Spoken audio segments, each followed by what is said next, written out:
There's an N64 game that's been holding on to my interest for quite some time now, and that game is called Jetforce Gemini. I've heard from many sources online and a couple of my own friends that this game is one that they remember loving to explore as a kid back in the day, and I just had to know what was going on here. I had never played it up to this point, but it seemed to be highly revered by N64 fans, so I had to get my hands on it. Let's see what this game is all about. If you like videos exploring old beloved games for the very first time, consider subscribing to my channel. Now let's get into this. Jetforce Gemini is such an interesting game to me. First thing you'll probably notice, it's a third-person shooter. Of course, having a third-person shooter on a console like the N64 means that the controls are going to be a little jank while getting used to them. But getting used to them isn't really a problem. I feel like I got over that hurdle pretty fast. We can run in all directions, strafe side to side with our C buttons, lay prone on the ground, jump whenever we'd like, and swap our weapons through a wheel of our collected options. While running around like this, our guns will have a sort of homing system allowing us to shoot the enemies in each level pretty easily, but it only auto-aims us to a certain degree. If there's an enemy up in a tree or on some sort of perch up high, we need to use what is arguably a better combat system overall, the R button's aim mode. While in aim mode, we'll have a cursor that we can aim with more accurately with no auto-aim assistance at all. In most shooters I've played on this system, that would be all that this button does, but within this aiming mode, we still have a surprising set of options. While holding down R, our analog stick becomes our aiming tool, and our C buttons become our full range of movement. While aiming manually in this game, we still have full control over our movement and weapon swapping. I was very impressed with this, as the feature really showed itself coming in handy in a few different spots throughout the game. It's very versatile. What I most often would use this aiming mode for though was to recenter the camera. Unfortunately, there is no real camera system in this game, meaning we really do have to rely on the way it follows our character to see what's going on in these action-packed levels, and that can definitely get in your way sometimes. Pressing R once will swing the camera back behind your character, which is nice, but it's not a very fluid way to get camera control out of a game like this. This made walking around in aiming mode become a really viable way to play this game for me for that reason. You do have to get used to moving your cursor all the way to the side of the screen in order to move your camera in any specific direction, but at least it gives you control of the camera in a better way than not holding the R button. Really, you just need to find what you're most comfortable with playing through Jetforce Gemini, and you'll be just fine. Swapping fluidly between roaming freely and toggling aim mode can work really well towards the gameplay experience too. Outside of the controls though, this gameplay loop is incredibly fun. First, we've got new weapons to find in every level, like shotguns, rocket launchers, sniper rifles, and a variety of grenades. We've got some elements of platforming here and there throughout the levels that we'll be playing, there's a decent amount of puzzle solving to work out in certain spots, and we've even got fully fleshed out boss fights to conquer. After the first couple of missions, we managed to save our partner from a ship owned by the alien bug enemies, and in choosing to play as her, we actually have a completely different set of missions than our main character. I realized this at one point by trying to swap from one character to the next, thinking it might just switch between my characters on the spot for whatever reason, but instead, I was taken to an entirely different mission right away. This really caught me off my guard, but added to the complexity of the game and the story it was telling in a way that I really enjoyed. Continuing with the secondary story, we're also able to eventually save our main character's dog, who then also becomes a playable character with their own line of missions, and I could just go on forever about how cool this is. As far as I've played through the game already, it does seem like these characters do all play the same as each other, but seeing as you can swap to whichever one you like at a given time to experience their side of the story being told is just so cool to me. I'm still working my way to the end of this game as I'm making this video, so I can't cover much about the story and how it plays out, but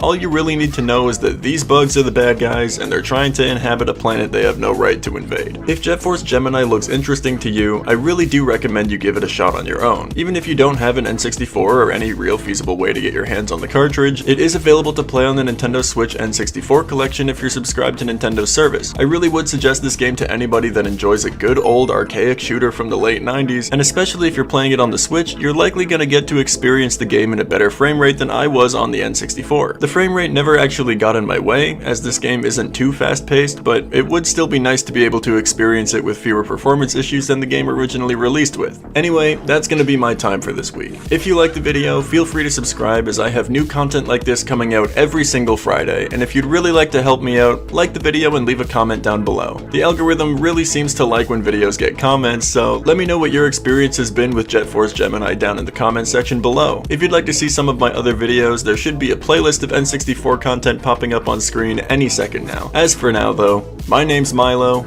and I'm out.